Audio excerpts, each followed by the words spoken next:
అందరికీ praise the lord. ఈరోజు దేవుడు మనకిచ్చినటువంటి వాక్య భాగము నెహెమ్యా గ్రంథము 8వ అధ్యాయము 10వ వచనము. మరియు అతడు వారితో నిట్లనెను, పదండి, క్రొవిన మాంసము భక్షించుడి, మధురమైన దాని పానము చేయుడి.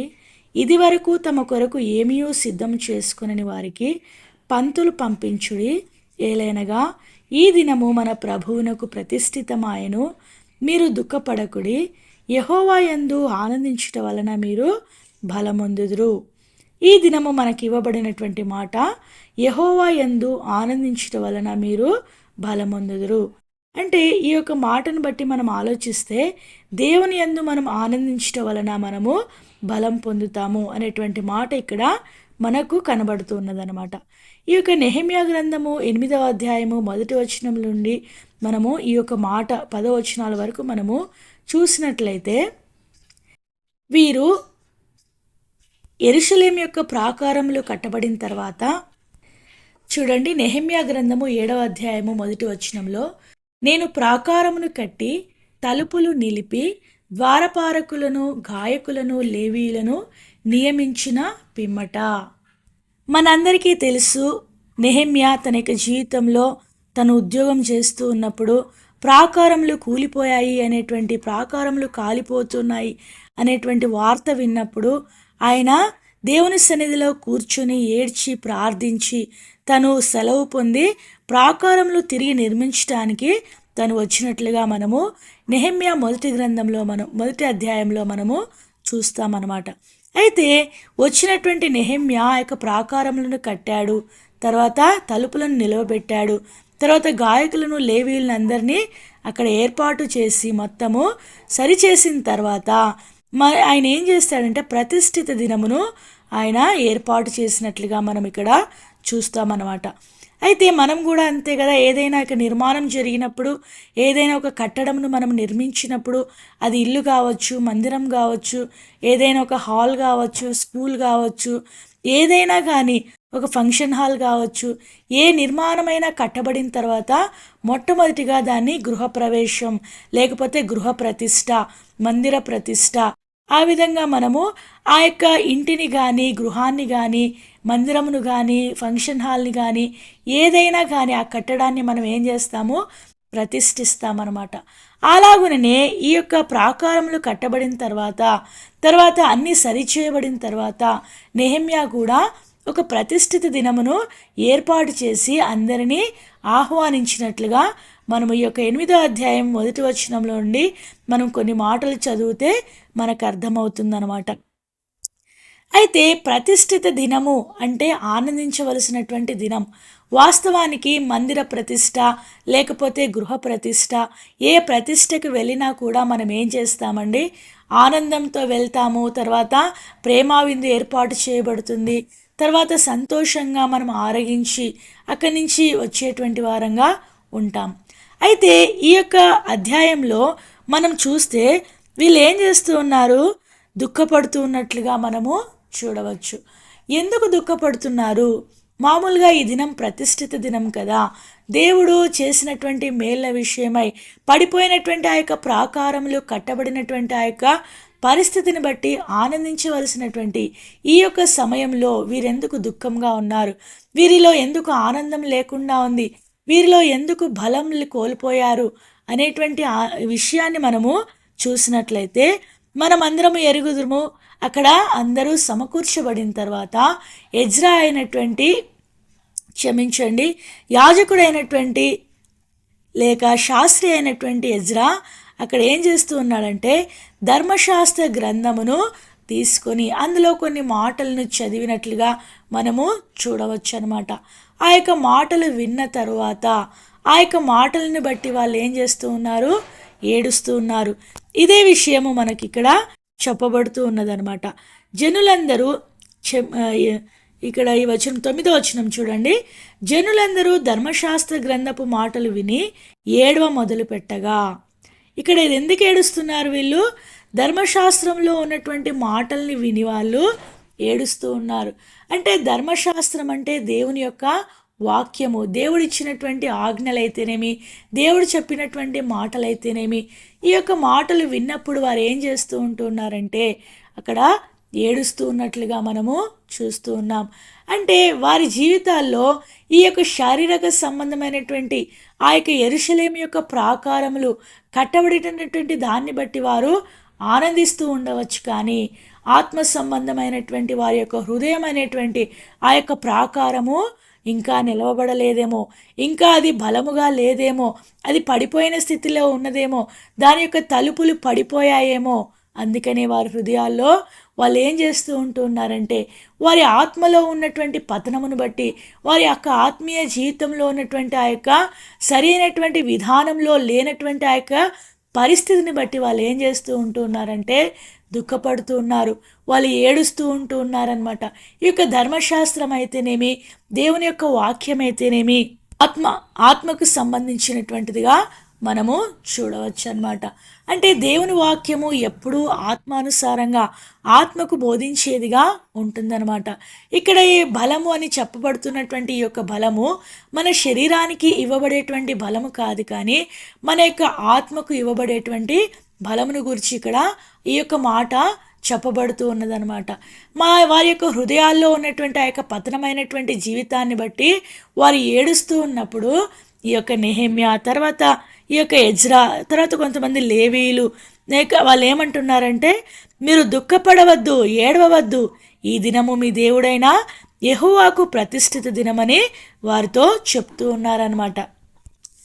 అయితే వీరు అంటూ ఉన్నారు, మీరు దుఃఖపడద్దంటున్నారు, ఏడవద్దంటున్నారు, మరి మా యొక్క జీవితాలు ఏంటి, మా యొక్క హృదయంలో ఉన్నటువంటి ఆ యొక్క పతనమైనటువంటి పరిస్థితి ఎలాగూ బాగుపడగలుగుతుంది అనేటువంటి వారి యొక్క ప్రశ్నలకు, హృదయంలో మెదులుతూ ఉన్నటువంటి ప్రశ్నలకు జవాబుగా ఇక్కడ నెహెమ్యా వారు అంటూ ఉంటున్నారు, యెహోవా యందు ఆనందించటం వలన మీరు బలమొందుదురు.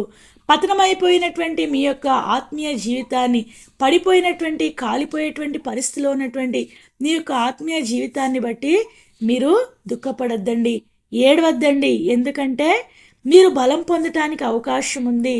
మీరు తప్పకుండా తిరిగి మీ యొక్క ప్రాకారంను నిలుపుకోగలుగుతారు. మీ యొక్క తలుపులు, మీ యొక్క ఆత్మ సంబంధమైనటువంటి తలుపులు తిరిగి సమకూర్చబడతాయి అనేటువంటి విధానంలో అక్కడ ఉన్నటువంటి ఎజ్రా, నెహెమ్యా, లేవీయులు ఇజ్రాయేల్ ప్రజలను వారు ఏం చేస్తూ ఉంటున్నారు, నెమ్మదిపరుస్తూ ఉంటున్నారు, ఆదరిస్తూ ఉన్నట్లుగా మనము చూడవచ్చు.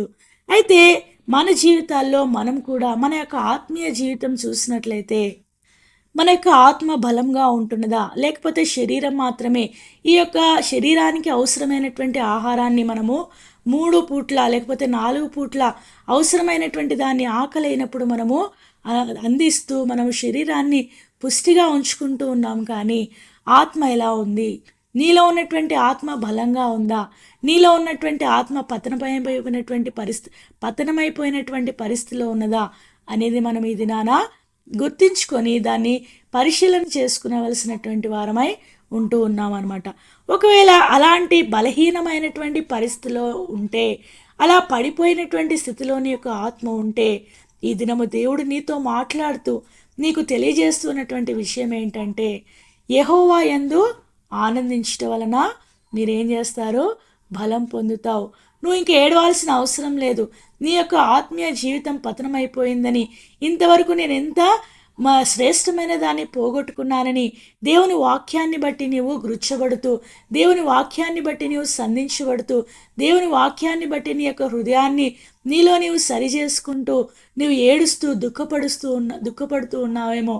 అయితే ఈ దినం దేవుడు నీకు తెలియజేసేది ఏంటంటే, ఇంకా నీకు దుఃఖం అవసరం లేదు, ఏడవాల్సిన అవసరం లేదు, నువ్వు సరైన మార్గంలోనికి రావడానికి ఇష్టపడుతూ ఉన్నావు. అయితే నిన్ను నీవు బలపరుచుకోవటానికి నీవు ఇష్టపడుతూ ఉన్నావు గనుక, అయితే నీకు ఒక మార్గాన్ని దేవుడు ఇక్కడ చూపిస్తూ ఉన్నాడు. ఎలాగూ నీవు బలపరచబడగలుగుతావంటే, యెహోవా యందు ఆనందించటం వలన నీవు బలపరచబడతావు. నీ యొక్క ఆత్మ బలపరచబడుతుంది. నీ యొక్క ప్రాకారములు, పడిపోయినటువంటి నీ యొక్క ఆత్మ సంబంధమైనటువంటి ప్రాకారములు, తలుపులు నీ నిలవబెట్టబడతాయి, తిరిగి సమకూర్చబడతాయి. ఎలాగునంటే నువ్వు ప్రభువునందు ఆనందించటం వలన అనేటువంటి విషయాన్ని దేవుడి దినాన మనకు తెలియజేస్తూ ఉంటూ ఉన్నాడు. అయితే యెహోవా యందు ఆనందించటం అంటే ఏంటి, యెహోవా యందు మనం ఎలా ఆనందించగలము అనేది మనం చూసినట్లయితే యోబు గ్రంథంలో ఈ యొక్క మాటలు స్పష్టంగా మనం చూడవచ్చు అనమాట.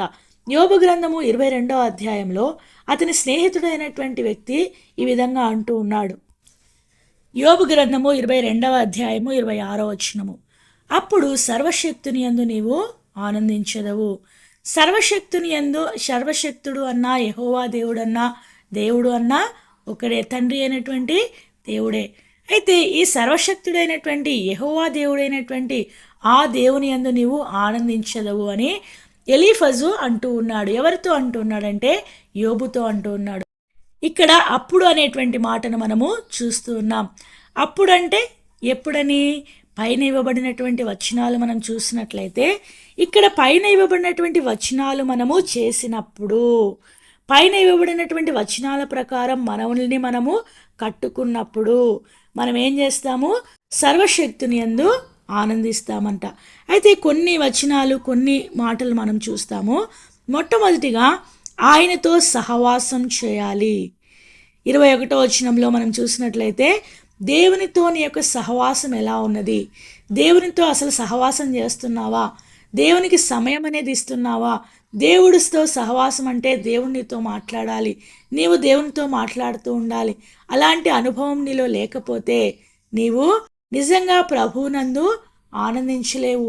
లేకపోతే అటువంటి స్థితిలోనికి రా, ప్రభు దగ్గర కూర్చో, ప్రభు సన్నిధిలో కూర్చో, ప్రభువా నాతో మాట్లాడు, నేను నీతో ఆయనకు ప్రార్థన చేయి, నీ సమాధానం నాకు ఇవ్వమని అడిగి ఒకరికొకరు మనము సహవాసం అంటే అదే, ఒకరికొకరు మాట్లాడుకోవాలి, ఒకరితో ఒకరికి సంభాషణ కలిగి ఉండాలి, ఆయనతో సమాధానంగా మనము ఉండాలన్నమాట.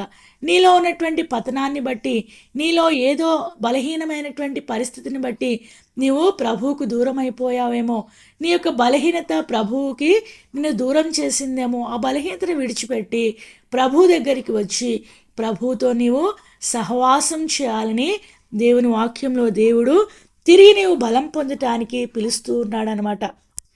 తర్వాత రెండవదిగా మనం చూసినట్లయితే 22వ వచనంలో ఆయన నోటి ఉపదేశము అవలంబించుము. దేవుడు నోట నుంచి ఏదైనా నీవు ఉపదేశం పొందితే, అంటే దేవుని వాక్యం ద్వారా దేవుడు ఏదైనా నీకు చెప్తే, నీవు మోకరించి ఆయన సన్నిధిలో సహవాసం చేయటానికి కూర్చొని ప్రార్థన చేసుకొని వాక్యం చదువుచూ ఉన్నప్పుడు దేవుడు నీకు ఏదైనా చూపిస్తూ ఉంటే, నీవు ఏదైనా సరి చేసుకోవాలని దేవుడు నీతో మాట్లాడుతూ ఉంటే, లేకపోతే నువ్వు ఇలా చెయ్యి అలా చెయ్యి అని దేవుడు ఏదైనా తన చిత్తాన్ని నీ విషయంలో బయలుపరుస్తూ ఉంటే నీవు తప్పకుండా దాన్ని అవలంబించు. అప్పుడే నీ యొక్క ఆత్మీయ జీవితంలో నీవు బలం పొందేటువంటి వాడుగా ఉంటావు, ప్రభు యందు నీవు ఆనందించేటువంటి వాడుగా ఉంటావు. సమయం లేదు, త్వరగా మనం ముగించుకుందాం. ఇంకోటి మనం చూసినట్లయితే హృదయంలో ఏముంచుకోవాలి, ఆయన మాటలను నీ హృదయంలో ఉంచుకోవాలి. ప్రభువు నేను సరి చేసుకోమని ఏదో ఒకటి మాట్లాడి ఉంటాడు. ప్రభువు ఇలాగు జీవించు, అలాగు జీవించు, నా కొరకు ఈ పని చేయి ఆ పని చేయి అని ప్రభువు నీతో సహవాసం చేస్తున్నటువంటి ఈ యొక్క దినాల్లో దేవుడు మాట్లాడుతున్నటువంటి ప్రతి మాటను అవలంబించాలి. తర్వాత మాట్లాడిన ప్రతి మాటను నీ హృదయంలో నీవు భద్రం చేసుకోవాలి. అప్పుడే నీవు ప్రభువునందు ఆనందించేటువంటి వాడుగా ఉంటావన్నమాట. తర్వాత సర్వశక్తుని వైపు నీవు తిరిగిన ఎడలా, అయితే ప్రభు ఇవన్నీ నీకు చెప్తూ ఉన్నప్పుడు విని విడిచిపెట్టి అలాగనే నీవు వెళ్ళిపోతే నీవు ప్రభువునందు ఆనందించలేవు. కానీ దేవుడు ఏదైతే చెప్తూ ఉన్నాడో దాన్ని చేస్తూ ఆయన వైపు నీవు తిరిగితే ఖచ్చితంగా నీవేం చేయగలుగుతావు, ప్రభువునందు అప్పుడు సర్వశక్తుని యందు నీవు ఆనందించదవు అనేటువంటి విషయాన్ని ఇక్కడ చూస్తూ ఉన్నాం. తర్వాత ఇంకా మనము 23-24 వచనాల్లో కూడా చూస్తే, నీ గుడారములలో నుండి దుర్మార్గమును దూరంగా తొలగించిన ఎడలా నీవు అభివృద్ధి పొందేదవు. అయితే నీ యొక్క గృహమును గురించి ఇక్కడ మాట్లాడుతూ ఉన్నాడు. నీ యొక్క శరీరమైనటువంటి ఆ యొక్క గుడారం అయితేనేమి, లేకపోతే ఈ లోక సంబంధమైనటువంటి నీ యొక్క కుటుంబం అయితేనేమి, నీ ఇల్లు అయితేనేమి, ఈ యొక్క గుడారంలో ఏదైతే దుర్మార్గము నీలో కనబడుతూ ఉంటే నీవు తప్పకుండా దాన్ని ఏం చేయాలంట, తొలగించాలంట. తర్వాత మంటిలోని బంగారమును, ఏటి రాళ్ళలో ఓఫీరు సువర్ణమును పారవేయము. అంటే నీవు ఏదైతే శ్రేష్టమైనదిగా విలువైనదిగా బంగారాన్ని తీసుకుపోయి నీళ్ళల్లో పడేయమని ఇక్కడ అర్థం కాదు. కానీ నీ యొక్క జీవితంలో, నీ యొక్క హృదయంలో, నా యొక్క ఆత్మీయ విధానంలో నీవు దేన్నైతే శ్రేష్టమైన దానిగా, ప్రభువు కంటే ఇష్టమైనటువంటి దానిగా నీవు ఎంచుకొని దాన్ని ప్రేమిస్తూ ఉన్నావో, దేన్నైతే విలువైనదిగా నీవు ఎంచుతూ ఉన్నావో దాన్ని పాడవేసేయి. ప్రభువును మాత్రమే విలువైన వాడివిగా నీవు ఉంచుకో. నీ యొక్క హృదయంలోనైతేనేమి, నీ యొక్క ఇంటిలోనైతేనేమి, లేకపోతే నీవు వెళ్ళేటువంటి సహవాసంలోనైతేనేమి, ఏదైతే విలువైనదిగా నీకు కనబడుతూ ఉన్నదో దాన్ని పారవేసి ప్రభువును మాత్రమే నువ్వేం చేయాలి? విలువైన వాడుగా, ప్రభువు మాత్రమే నీకు బంగారముగా ఉండాలి. ప్రభువు మాత్రమే నీకు ఓఫీరు సువర్ణముగా ఉండాలి. ప్రభువు మాత్రమే నీకు ఇక్కడ అదే మాట కింద రాయబడి చూడండి 25వ వచనంలో, అప్పుడు సర్వశక్తుడు నీకు అపరంజిగాను ప్రశస్తమైన వెండిగాను ఉండును. ఇవన్నీ నీవు ప్రక్కకు పడవేసినప్పుడు ప్రభువే నీకు ఎలా ఉంటాడో? అపరంజిగా, ప్రభువే నీకు ప్రశస్తమైనటువంటి వెండిగా ఉంటాడు. అలా ఉన్నప్పుడు మాత్రమే నీ జీవితంలో నీవేం చేయగలుగుతావు? ప్రభువునందు ఆనందించగలుగుతావు. ప్రభువునందు ఆనందించడం వలన నీవేం చేయబడతావు? బలం పొందుతావు. నీ యొక్క ఆత్మ బలం పొందుతుంది. శరీరం ఎంత బలమైనదిగా ఉన్నా కూడా నీ యొక్క ఆత్మ బలహీనమైపోతే నీవు యొక్క నిత్యరత్వమునకు, నిత్య రాజ్యమునకు, ప్రభువు దినం కొరకు నీవు సిద్ధపడలేవు. కనుక ఈ దినము నీ యొక్క ఆత్మీయ జీవితాన్ని తిరిగి సరిచేసుకొని, ఆత్మీయాల పతనాన్ని తిరిగి బాగు చేసుకొని, ప్రభువు వైపు తిరిగి, ప్రభువులు ఎదుట నిన్ను సరిచేసుకుంటూ, ఆయన ఉపదేశాన్ని అవలంబిస్తూ, ఆయన మాటలు నీ హృదయంలో ఉంచుకుంటూ, దినదినము ఆయనతో సహవాసం చేస్తూ, ఆయన నీకు చూపించినవన్నీ సరిచేసుకుంటూ, సర్వశక్తుని యందు నీవు ఆనందించి ఆయన వైపు తిరిగితే తప్పకుండా నీవు బలం పొందుతావు. అలాగున ప్రభువు నిన్ను బలపరిచి, నీ యొక్క ఆత్మీయ జీవితాన్ని స్థిరపరిచి, ఆయన రాకడ కొరకు, తర్వాత ఆ యొక్క నిత్య రాజ్యం కొరకు నిన్ను నన్ను సిద్ధపరచునుగాక. మరొకసారి మనకి ఇచ్చినటువంటి వాక్య భాగమును చదువుకొని ముగించుకుందాం. నెహెమ్యా గ్రంథము 8వ అధ్యాయము 10వ వచనం. యెహోవా యందు ఆనందించటం వలన మీరు బలమొందుదురు. అలాగున మనమును ప్రభువునందు ఆనందించి మనము బలం పొందేటువంటి వారంగా ప్రభువు మనల్ని సిద్ధపరచునుగాక. దేవుడి కొన్ని మాటలను దీవించి ఆశీర్వదించునుగాక. ఆమేన్.